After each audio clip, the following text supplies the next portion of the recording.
That's right! The 7th season of this absolute nonsense, all right? Hello and welcome, boys. I am so excited. I hope you're excited. I didn't really have a catchy new intro plan, so hopefully the background will... Hey, if this is moving... I just want to say, if this is, like, moving too fast, right? If this is, like, disorienting...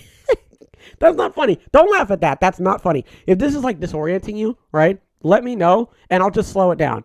Because I low-key, because I was watching this yesterday, and I could, like, feel it in my head, and I was like, should I slow this down? And then I was like, maybe it's just me, you know? Because I'm, like, you know, an idiot, so... I was like, maybe it's best if I just sort of leave it for now, just to sort of see if it's like an issue. And then if it is an issue, then I'll either replace it with something a little bit more calming, or I'll just slow it down, you know, for the viewing pleasure of the audience. So, you know, if it's a bit too much, then feel free to let me know. But other than that, folks, it's time to hit a wrestling move into some wrestling news, because it's time for the 7th season of the Turnbuckle.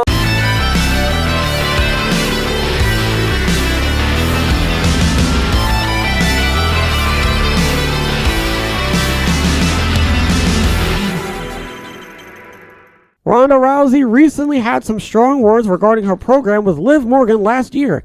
A rivalry between the two began at Money in the Bank in 2022 when Morgan cashed in her freshly won briefcase on Rousey.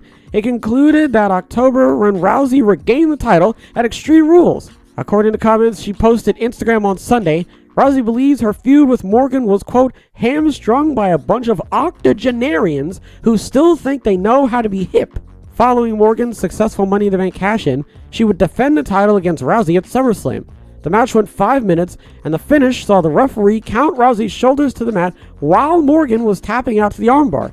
Rousey then attacked Morgan after the match and was later issued a storyline suspension.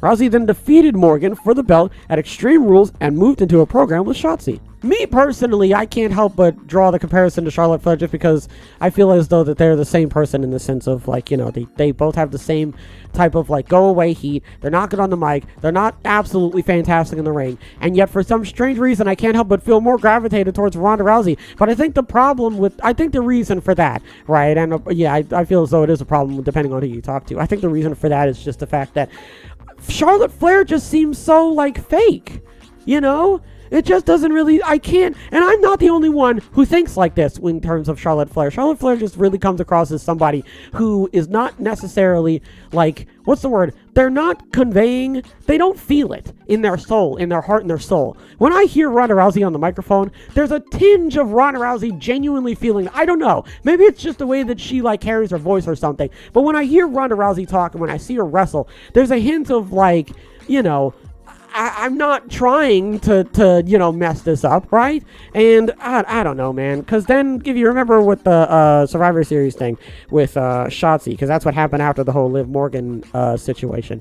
There was a bit in the match where she did the DDT off of the apron, and it looked really messy, and everybody yelled at Ronda Rousey for that, and everybody was like, oh, Ronda Rousey's a bad wrestler, Ronda Rousey's a bad wrestler. And then Charlotte came in, and then Charlotte was like, smick, snap, I was taking a bath, and now Charlotte's the champion, and now we're like, oh, no. And I think we are out of the, we are done with the era of the old people, you know, putting together a bunch of matches that, you know, don't really have a whole lot going on other than the weird, like, finish that happened with, you know, with Liv and Rousey at SummerSlam. And, you know, again, despite the fact that there's, like, barely any build for the matches, hopefully, you know, Triple H is definitely going to pull a whole lot of stuff out of his hat to make the matches memorable in a good way, and hopefully not memorable like, you know, let's see, the Revolution pay-per-view with Omega and the weird, like, sponsored match with Bray Wyatt and everything. So hopefully, you know, when WrestleMania comes around, we're definitely going to be looking at the matches and thinking to ourselves, man, so glad that they're on a bunch of octopuses and octogenary quite contrarians, you know, going around making the matches and everything. Next, we're going to talk about Vince McMahon and how he reimburses WWE $17.4 million for hush money investigations. Vince McMahon has reimbursed costs in relation to the investigation into hush money payments made while he was CEO of the company. According to a securities filing Friday afternoon, McMahon made a $17.5 million payment to WWE on March 23rd. In addition, McMahon agreed to also reimburse the company for additional costs related to the investigation subsequent to January 31st. Disregarding the fact that Vince was more than likely supposed to be doing that anyway, I think that this is all a front so that Vince can be like, hey, I paid everything back, so can I come back into the WWE now? And everyone collectively, like the delightful children from down the lane, they all like come together and they all shake their head in unison. And he's like, what? But I paid the money. How come I don't get to be in charge? And it's like, Vince, you're terrible, man. You're absolutely dog dookie in a bag, and we don't want you here. And I would argue that Vince is going to try and use this, tactic to try and get back into the good graces of WWE. Now, the only thing that's obviously going to stop him is the fact that he originally came back to foresee the sale of the company, and I'm going to go ahead and assume that the sale of the company is still going to happen. But the first thing that I thought of when I saw this was, oh, he's just doing this because he knows that since this is all like water under the bridge now, he can just use this as an excuse to try and excuse me, let me get back in here, so they can be like, what are you doing? And he'd be like, no, it's fine. Here's the receipt. I paid for everything. Don't even worry about it. Everything's okay. I'm just going to go back to my seat now. Thank you very much. Like, I hope that doesn't happen. I don't think that that's going to happen. I don't think we have actually anything to worry about. But again, I'm worried that this is going to, I'm worried that this is like long-term booking. Yeah, this is long-term booking and planting the seed for Vince wanting to get back in charge. But I don't think that that's going to happen. So hopefully, we don't have anything to worry about. Finally, we have backstage news on WWE visiting specific locations for PLE events. In recent months, there has been a drastic shift in WWE's policy with regard to selecting venues for its PLE events. While the Elimination Chamber in February marked the first instance of WWE holding a PLE/pay-per-view in Montreal since Breaking Point 2009, the upcoming Backlash will be another milestone event as WWE returns to Puerto Rico for the first time since 2005 New Year's Revolution. According to Fightful Select, the trend of WWE revisiting old markets and or venturing into new ones is set to continue. A WWE higher-up who spoke to Fightful noted that an effort is being made to, quote, maximize the buzz around said shows, and that WWE wants each event to, quote, have a distinct purpose, be it from a thematic, financial, or strategic perspective. For example, the decision to hold Elimination Chamber in Montreal was due to the red-hot Sami Zayn/Bloodline storyline, no different from visiting Puerto Rico in May to capitalize on Bad Bunny's popularity. Similarly, WWE is being strategic by holding the Money in the Bank at the O2 Arena in London ahead of its television rights renewal in the area, the report added. Fightful added that it's also not a coincidence that WrestleMania 39 is being held in Los Angeles when WWE is preparing a sale of the company ahead of its upcoming TV rights renewals in the United States. It's about spacing out PLEs so the demand builds in markets, said the WWE higher-up. Speaking of revisiting old markets, WWE will be holding its first SummerSlam in Detroit since the event in '93. As of this writing, the venues of only WrestleMania 39, Backlash, WWE King and Queen of the Ring, and Money in the Bank, and SummerSlam are set in stone. WWE is expected to announce the names and venues of other 2023 PLEs imminently. This is music to my ears specifically because, if you remember, I was definitely lamenting about how a lot of the premium live events sort of feel like same-ish, They feel really cookie-cutter. I didn't really like how, a couple years back, Extreme Rules wasn't really Extreme Rules. It was just Monday Night Raw with the Extreme Rules logo slapped on it. You know what I mean? Like, they didn't really do a whole lot in terms of making the event feel special and going to, like, a specific venue and everything like that.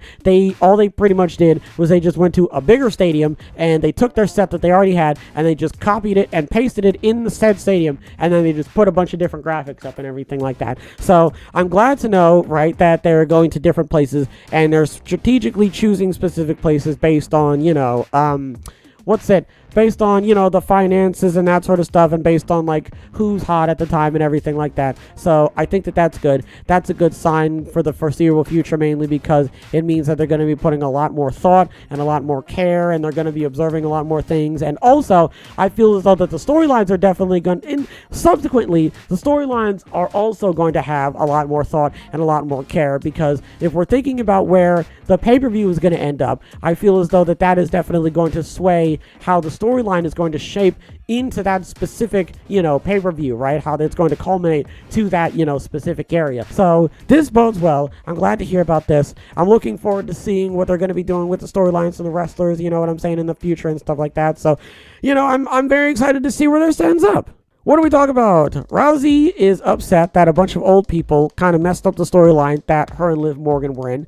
I'm glad that we aren't necessarily in that, moment in time anymore, and we can definitely look ahead to the future and be hopeful that the WWE is not going to turn the women's matches into a wet fart. I say that, and going into WrestleMania now, the two main women's championship matches, I would argue, do not have the strongest and biggest build. Are they the least built match on the card? Yeah.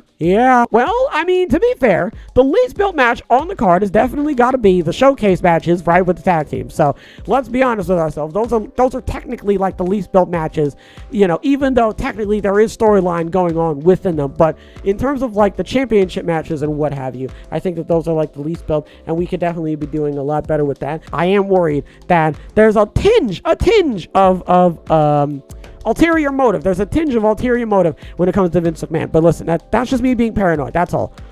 I'm glad that they are taking a lot more time to care about the premium live events and the locations and the specific wrestlers going into the premium live events. I think WWE being a lot more strategic and a lot more, not cunning, but a lot more strategic with everything. I think that bodes well, right, for the foreseeable future. And I think that also bodes well for the premium live events. And I feel as though that with them going to specific areas and, boosting specific wrestlers for the specific areas for the matches and what have you, I think that also, alludes to the fact that the